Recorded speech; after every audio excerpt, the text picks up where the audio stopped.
Welcome back to Thisday Live, the Sunday talk show, here on the Arise News channel. Well, with me in the studio, I still have Professor Bola Akintoye, Director General, Bulitac Center for International Diplomacy and Strategic Studies. Yemi Adamolekun, Executive Director in Office Enough.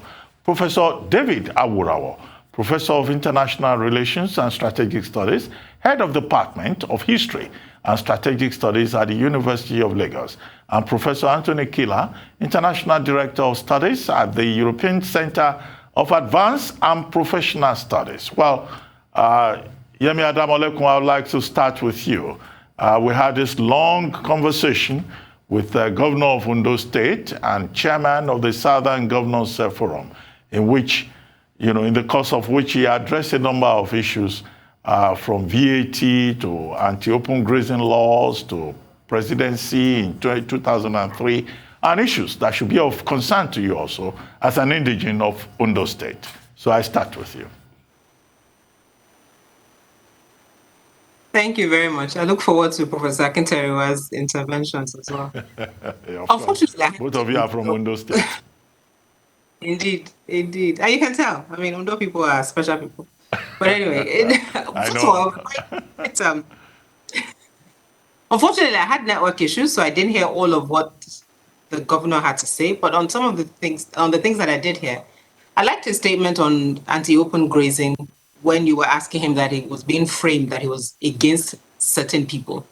And his point was that if it's being framed within being against Fulanis, that if the governor of Katsina can say the same thing and even stop cross-state movement of cattle, then no one can say it's against them. It's not against a particular people, but it's against behaving badly, so to speak. So I was very glad that he framed it that way.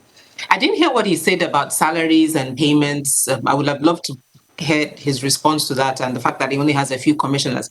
I did hear him say that it wasn't required by the Constitution to have what he would call numbers, but he was required to have commissioners to aid in his work. And he said he had appointed the people that he thought were suitable for what he needed to do, and he would add more to it. And I think it's an interesting conversation, really, within the context of when we talk about ministers at the federal level. Why we think we have too many ministries, too many ministers, because ultimately they're political appointments, and they're usually awards for supporting a candidate or supporting a campaign. So to the degree that you don't think they are needed, and your ministries can run without them, where the permanent secretary is doing a job as the most senior civil servant, and you have a special advisor maybe to bring external perspective to the work that they're doing, as long as the work gets done. I think that's what, at the federal level and at the state level, as far as I'm concerned, as long as the work gets done, people feel that the ministry is working, they have someone that they can engage. But the challenge also is that because of the way we've structured our governance, it is commissioners that are public facing. So you don't see that most people don't know who the permanent secretaries in the ministries are, because it's a commissioner that's public facing. So how does that dynamic change when citizens want to engage? Does the permanent secretary then become a bit more public facing in their work? So that's sort of the delicate balance. I'm not quite sure how it's playing out in Ondo, but it's quite interesting. Then he talked about infrastructure. I heard that, and the constraint or the tension between infrastructure and paying salaries. Well, I mean, given the state of the economy, while I understand the need to build roads and stuff, but there's also a need for people to eat. So part of also proper planning and budgeting will be understanding how that works. I mean, the road that goes in front of my village has been bad for over a decade. It's a road that connects two state capitals, i.e. Akure and Ado-Ekiti. So when we're talking about infrastructure, and on that road, people have died, people have been kidnapped. Why that hasn't been prioritized? 5 years. I mean, now they're sort of getting an external loan to do it that might then take another year or two to be completed. That's one piece of infrastructure that would have been major, so to speak. And then also when we plan as states, it's unfortunate that we tend to plan per administration, not long term. So we fix roads for a bit of period, not fix roads that can last for 30 years. So we award contracts that would be good for maybe 1 or 2 years, because procurement and contracting is also a way that the machinery of political parties work, which is slightly different than paying salary. So it's an interesting conversation around the importance of it. But ultimately, as he also admits, people are deserving of their wages. And from, I think, nurses to resident doctors, I think it's one of the states where resident doctors have also accused the state of not paying their salaries, and that's quite a difficult one. And finally, on infrastructure, I understand, I'm not quite sure what the state of the building is. He's building yet another governor's lodge. Governor Mimiko built one during his 8-year tenure. He took over from Governor Mimiko, so within 6 years, we're building yet another governor's house. In the grand scheme of prioritizing infrastructure and spending money, not quite sure a new governor's house would be my choice, but hey, what do I know? And lastly, I also really liked how he landed on the issue of Southern governors taking a collective decision. And he sort of alluded to the governor of Ebonyi that he might have said something different, but as a body, we've taken a decision. And in a sense, saying that I expect all of us to honor what it is that we have said. And I thought that was an interesting way of putting it. Actually, last bit, and I think this is an interesting bit around having non-politicians or technocrats in political office. He talked about the role he served on a legal committee to review the consultants that were supposed to be paid a fee. And I guess as a lawyer, he was able to bring that to bear that this contract makes no sense. So I think that's one of the beautiful things around us professionals or quote unquote technocrats or different caliber of people who go into political office and the role that they're able to play because they bring in the expertise of their profession in reviewing in the political space, so to speak. And I thought that was a good addition to what he said. Okay, Professor Akinterewa, your turn. And if we could share this, some comments on the two conversations that we have had. But I'll reserve UNILAG, especially for Professor Awurawo, who is a major stakeholder there, and maybe Professor Kila. Of the 9 questions you put to the governor of Ondo State, the Sunshine State, which actually should have been described as the state of integrity. I think because it's your state, it's right? not just simply that. Akredolu has just demonstrated the fact that in life, integrity should always be a foundation. First of all, he did say that when you reach consensus, you stand by it. That he did say. And I wouldn't have expected him to have said anything different from that one. The beauty of being a citizen of Ondo State is simply that you must have a focus. You must emphasize integrity. You must emphasize honesty of purpose. Even if you are going to be killed in the next 1 minute, please stand by what is right. And even if you do something wrong, don't run away from it. Accept that you have made a fault. So when he said, when you reach consensus, you stand by it, Yemi rightly pointed out that he landed on that. If you have a governor, for instance, who was part and parcel of a decision taken, representing the state, and for whatever reason, such a governor now comes out to say different things. That saying is quite different from his individual position. All right? You are representing the state. Then he said that the policy that was made by the Ondo State government and by extension, the Southern Governors Forum was never and is never intended at anybody. We have anybody. We have somebody. We have everybody. Now, when you look at it, nobody. I'm coming to that. And you have nobody. Because you see, the issue is that he rightly drew attention to the case in Katsina. The fundamental issue to address, he pointed it out himself, that is, any particular person. The mere fact that he was able to insist on no particular person is intended simply suggests that, look, he's very forthright. He's protecting the collective interest of the Ondo people. And I admire him for one thing. He spoke confidently. He said he is a lawyer. He is a senior advocate of Nigeria. So in this case, he has no fear. He was not forgetting. He was able to say precisely what his mind is. Now, in the same vein, I like Professor Sahad. Haman. Haman Sahad. these are people who have the potential to live long and well, and who are most likely to have the favor of God also. Because he spoke... Speaking as a prophet, Prof. Not only professorial prophecy too. You see, the issue is that when an individual is not afraid to tell the truth as it is, he didn't give opinion, he gave analysis to justify his position. The prof told us that, look, he wouldn't see any big difference between the submission of his own report, as will be seen by with General Martin Aguirre retired. Martin Aguirre retired. That, look, the same faults are what he observed are noted. He talked about contract splitting. Please, it's not a big deal. I am saying, as a researcher, that, look, it is not a big deal.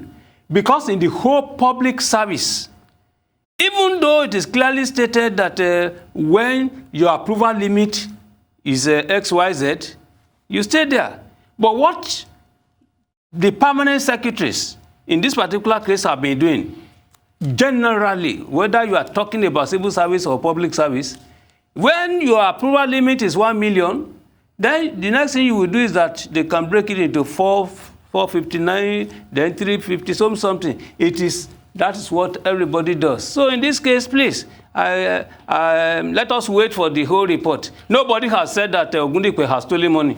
Well, you know, Prof, there is something called the Procurement Act, I know. 2007, and there are specific provisions under that Procurement Act, and there were public officials who had been sent to jail for contravening certain sections of that Procurement Act. But let's leave that. Let me go to Professor Awurawo. Professor Awurawo, I mean, you are a major stakeholder in the University of Lagos. What's going on there? And what do you think is the way forward for the university you served for so many years? Let's leave the Ondo State people. You are from Delta State.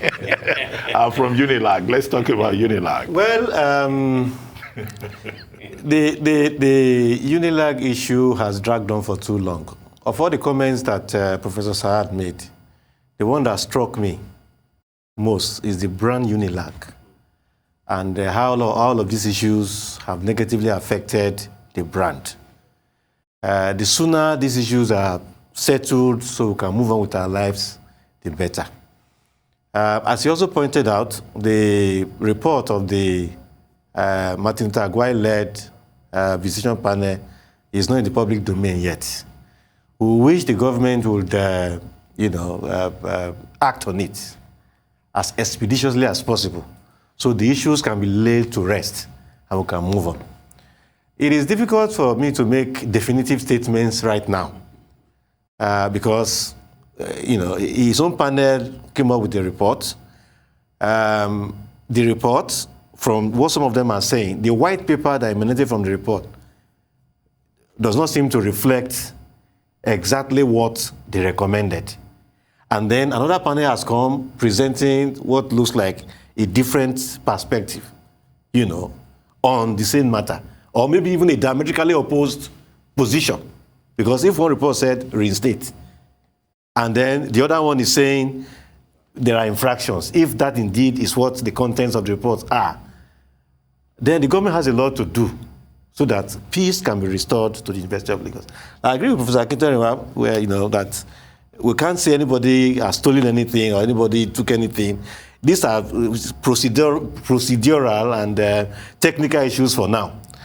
The government will do a whole lot of good to the University of Lagos and the university system in Nigeria in general by acting especially on this. It's not only the University of Lagos, there were about 40 other universities, that visiting panels went to, and their reports have been submitted to, the minister. The government should act on. It's not just enough to say panels should go and investigate and then write reports, and the reports are dumped somewhere and they gather dust. The government should act on these reports so we can forge ahead. But beyond that, there are a whole lot of issues affecting the university system in Nigeria, which need attention. One of the ones that is surprising to me, the events that have unfolded in recent times, is the fact that the government continues to establish more universities, even federal government. The total budget for education in this year's budget is about 750 million naira. 750 billion naira. That's about 6%, less than 6% of the total budget. And it's infinite. I mean, I'm a head of department. Since the January to date, the department has not got a dime from anywhere. Why we establish University of Transport? And the year is only to Can't they establish a school of transport in ABU or in Kano? Why another University of the Army? What are they going to teach there that is not being taught already in NDA? To drain the small infinitesimal amount that the education system has to work with. These are the broad issues affecting the university system. But as far as the UNILAG issue is concerned, my appeal will be that let there be calm, and government should act expeditiously on the reports, not just on only of the University of Lagos, but all the universities, so that where there are problems, they can be sorted out, so we can have a healthy environment to do our teaching and research. Well, Professor Kila, let me come to you at this point on the various issues we've been talking about today. Well, I start from the university issue, which is where Professor Bauer just stopped. But I think beyond the specific case we have, there's something that pains me in the Nigerian university system, which is that as a whole, we seem to have lost in Nigerian universities the essence of a university. You know, from the origin of the word universitas, the idea that university is a universe on its own. The consequence of such understanding is that university, ASU, and all the staff should be vying to create independence and autonomy from all other bodies, institutions, and government around them. And you see, and this is true because whether you're a cleaner, whether you're a first-year student, or whether you're the child of a university professor, once you are part of that system, you are in your own world, is another world. I think that above all battles, emeritus professors, ASU, boarding professors should need to get together somehow and rediscover that ethos. And above all things, vie for the independence and autonomy of universities. Independence which should be juridical, financial, moral, sociological, in all ways, so that universities can go on. For example, I believe, to Professor Awurawa's point, I believe that we should have a system whereby if the government decides to do a university, the bodies of universities should give government approval, not otherwise. Not the other way around. The government should go to a body that is independent of the government of the day, that governs all matters of universities. It is ridiculous that professors of universities, vice chancellors, will take their matter to anybody, no matter how good or loved, who for all intents and purposes is elected at best for 8 years, and his qualification to get there at best is a school certificate. You cannot let the lucky govern the most meritorious. It is not possible. You're investing in chaos. If university system is a system of merit, talent, and geniuses, I dare say, let them govern themselves. But nobody's going to give that freedom to them. University has to fight for it. And there's a lot of sacrifices to do. So I think there's a lot of real ethical issue that universities need to go for. That is my take on that. To Governor Keredolusten, he spoke very well. I'm very impressed. I mean, never mind all Professor Akinteriwa's Ondo State is the best in the world. He just spoke well. He's one governor. He's one of the many governors. It is not because he's from Ondo State. It's because he's Akeredolu. Let's leave it at that. But to the point of the desire for a southern governor, I think is a legitimate desire, and it must be said that it is not a desire shared by everybody. It is legitimate to pursue it because, you see, when we say things that are good, and here goes the sense of university, I think a scholar at any point should say things that are universal at all time. And the truth is, if we want to be universal about it, if people believe in zoning, I personally do not. If people believe in zoning, the APC should zone. They are the ones that had the presidency up to 8 years. The PDP did not have presidency in the last 8 years. It doesn't make sense. And I also believe that these ideas of zoning is legitimate. You can vie for it if you want, but I think it's a vulnerable to democracy. I think when we start sharing slot in democracy, it affects merit. I think citizens should go for the best, not where they come from. Well, thank you very much, Professor Killer. Quite, a very busy day today. But quickly, let's take one more topic before we call it a day. The Federal Inland Revenue Service, FIRS, has said that civil society organizations in Nigeria will have to register and obtain Taxpayer Identification Number, TIN. The agency's Director, Tax Policy and Advisory Department, Temitayo Orebaju, made the declaration during an online session on civil society organizations' tax responsibilities and compliance. He said NGOs are not exempted from VAT where the organization procures contracts or purchases goods that are not directly used in humanitarian donor-funded projects. Well, Professor Awurawa, let me start with you, and then I'll go next to, Yemi Adamolekun, who is right there in the NGO community. Well, I don't know what informed the position taken by FIRS, but it is ludicrous. I mean, I just can't, it's inexplicable that you go and register and get TIN, and they occupy a particular, they stand at a particular pedestal, the CSOs.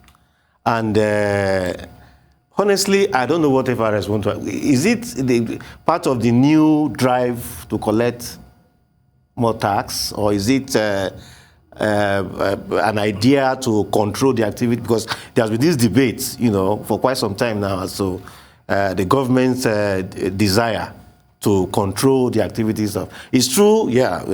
They must ensure that whatever they do is not inimical to, public good and all that.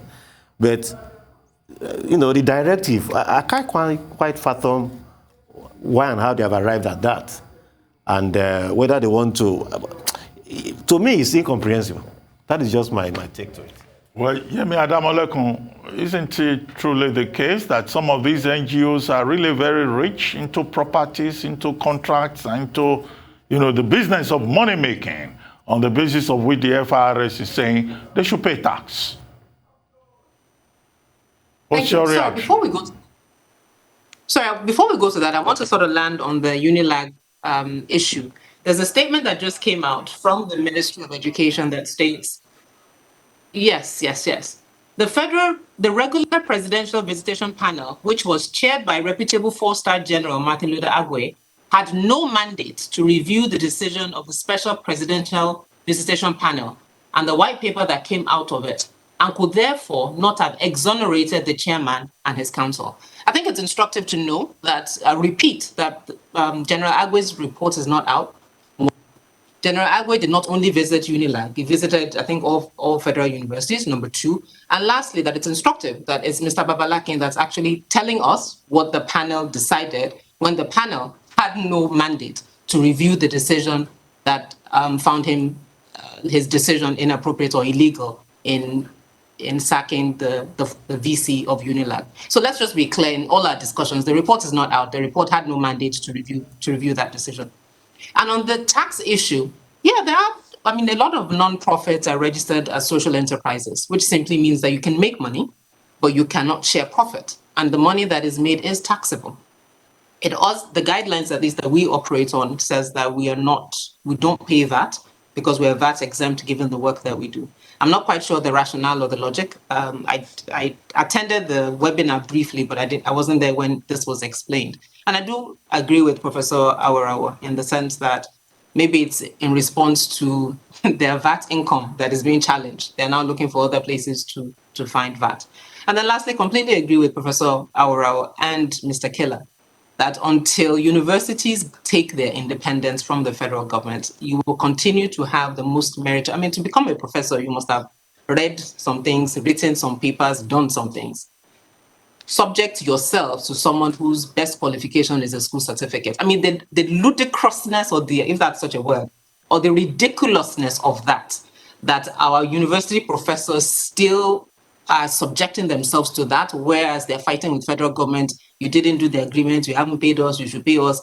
That we really need to move beyond that, that ASU takes back its pride of place in charting the course in research, intellectual thought, rather than being subjected to the whims and caprices of politicians, really. Okay, thank you, Yemi. Professor Kila, should NGOs pay tax?